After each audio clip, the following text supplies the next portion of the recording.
ইউনূস সরকারকে রাজধর্ম স্মরণ করানোর পর এবার ফের সরব হয়েছেন বাংলাদেশের সুপ্রিম কোর্টের প্রধান বিচারপতি। এই মুহূর্তে আমরা ধ্বংসস্তূপের উপর দাঁড়িয়ে রয়েছি। বিগত বছরগুলিতে ন্যায় বিচারের মূল্যবোধকে বিনষ্ট করা হয়েছে। অধিকারের বদলে বঞ্চনা, বিচারের বদলে নিপীড়নকে স্বাভাবিক ব্যাপারে পরিণত করা হয়েছে। ধ্বংসস্তূপে দাঁড়িয়ে নতুন করে চ্যাপ্টার শুরু করতে হবে, বাংলাদেশের সুপ্রিম কোর্টের প্রধান বিচারপতি সৈয়দ রফাত আহমেদ এমনটাই বলেছেন।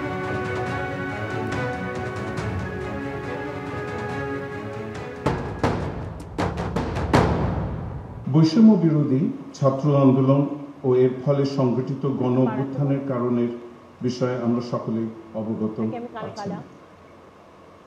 এই মুহূর্তে আমরা এক ধ্বংসস্তূপের উপর দাঁড়িয়ে আছি। বিগত বছরগুলোতে বিচার প্রক্রিয়ায় আমাদের বিচারবোধ ও ন্যায় বিচারের মূল্যবোধকে বিনষ্ট ও বিকৃত করা হয়েছে। সততার বদলে সততা, অধিকারের বদলে বঞ্চনা, বিচারের বদলে নিপীড়ন, আশ্রয়ের বদলে নির্যাতনকে স্বাভাবিক ব্যাপারে পরিণত করা হয়েছে।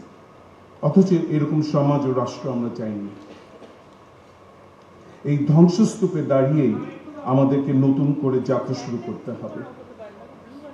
আমি উপরে যে মূল্যবোধের বিনাশ, বিকৃতি ও দূষণের কথা উল্লেখ করেছি, সেগুলো আমাদের আবার পুনঃপ্রতিষ্ঠা করতে হবে। এই চ্যালেঞ্জ অনেক বড়। আজ থেকে প্রতিটি শ্রেয়, শুভ ও কল্যাণকর কর্মে সকলেই গণমুখী, জনগণ কেন্দ্রিক বিচার বিভাগকে আপনাদের পাশে পাবেন। আমরা সকলেই অবগত আছি যে দেশের এই ক্রান্তি লগ্নের ভগ্নদশা থেকে বিচার বিভাগও মুক্ত নয়। তবে এই পর্যায়ে আমি দায়িত্বহীন কণ্ঠে আপনাদেরকে আশ্বস্ত করতে চাইছি যে এই পরিস্থিতি থেকে উত্তরণ কল্পে বিচার বিভাগ কিন্তু কিছু প্রাতিষ্ঠানিক সংস্কারের বলিষ্ঠ পদক্ষেপ নিয়ে ইতিমধ্যে এক নতুন যাত্রা শুরু করেছে।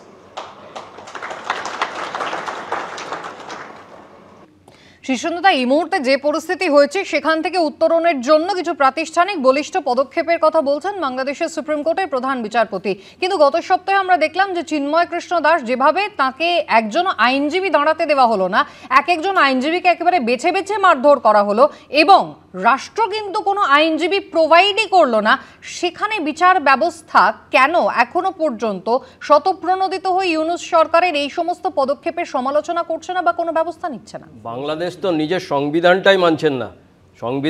বাংলাদেশের সংবিধান যে 1972 সালে হয়েছিল, সেই সংবিধানের 27 নম্বর অনুচ্ছেদে 27 লেখা আছে, বলা আছে যে কোর্টের বাইরে এবং কোর্টের ভিতরে যে কোনো মানুষকে আইনের সহায়তা দিতে হবে, এবং 28 নম্বর অনুচ্ছেদেও তাই বলা আছে। তা সেইগুলো মানছেন কি? সেটা তো মানছেন না।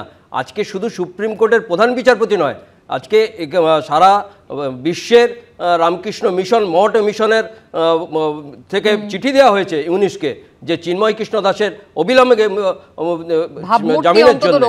আজকে সেই জায়গাতে বাংলাদেশ কেন নিজেদের পায়ে নিজে কুড়ুল মারছেন সেটা আমরা বুঝতে পারছি না। সারা বিশ্ব, যেখানে গতকাল বার্লিনে পর্যন্ত মিছিল বেরিয়েছে, আজকে আমেরিকার সেনেটে পর্যন্ত সেটা বলা হচ্ছে, সেই জায়গাতে আজকে ব্যান্ডউইথ ট্রান্সমিশন, সেটা উত্তর পূর্ব রাজ্যগুলিতে যেখানে টেলিকমকে উন্নত করার জন্য সেই চুক্তি হয়েছিল, সেই চুক্তি প্রত্যাহার করা হচ্ছে। আজকে পণ্য শুধু নয়, প্রত্যেকটা জিনিস ভারতবর্ষের, যে ভারত থেকে তার উৎপত্তি, সেই নেগ্রে গুহা থেকে সেই বাংলাদেশকে স্বাধীনতা যে দিল, সেই স্বাধীনতা যিনি নিয়ে এসে দিলেন, তাদের বিরুদ্ধে এরকম করা, আপনারা নিজেদের সর্বনাশের দিকে ডেকে নিয়ে যাচ্ছেন। ন্যায় বিচার নেই এমনটা সুপ্রিম কোর্টের প্রধান বিচারপতি বাংলাদেশের তিনি বলছেন। একই সঙ্গে শেখ হাসিনা টেলিফোনিক বার্তায় তিনিও কিন্তু এই ন্যায় বিচার নিয়ে প্রশ্ন তুলেছেন। এই মুহূর্তে বাংলাদেশের পরিস্থিতি মোটেই ভালো নয়, এমনটাই বলছেন শেখ হাসিনা। আমাদের আওয়ামী লীগের হাজার হাজার নেতা কর্মীকে হত্যা করা হয়েছে, পুলিশ বাহিনীকে হত্যা করা হয়েছে, সংখ্যালঘুদের হত্যা করা হয়েছে, তাদের বাড়িঘর লুটপাট, মসজিদ, দরবার, দরগা শরীফ, মন্দির, গির্জা, প্যাগোডা ধ্বংস করা হয়েছে। মানুষের কথা বলার অধিকার নাই, ন্যায় বিচার পাওয়ার অধিকার নাই, মৌলিক অধিকার থেকে মানুষ বঞ্চিত, এটাই হচ্ছে সবচেয়ে দুঃখের।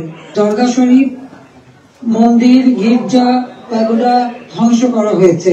আজকেও যখন বাংলাদেশ অত্যন্ত একটা কঠিন সময়ের মধ্যে দিয়ে যাচ্ছে, একটা ফ্যাসিস্ট সরকারের অধীনে বাংলাদেশের মানুষের মৌলিক অধিকার, বেঁচে থাকার অধিকার সবই হরণ করা হয়েছে।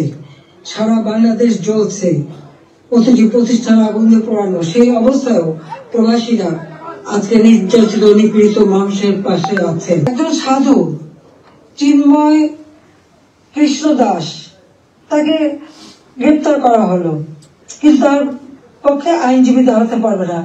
এটা কোন ধরনের বিচার যে একজন আসামির পক্ষে আইনজীবী দাঁড়াতে পারবে না? যদি কোনো আসামি আইনজীবী না দিতে পারে তো এটা সরকারের দায়িত্ব আইনজীবী নিয়োগ দিয়ে দেওয়া ন্যায় বিচারের স্বার্থে। বাংলাদেশে ন্যায় বিচার নাই।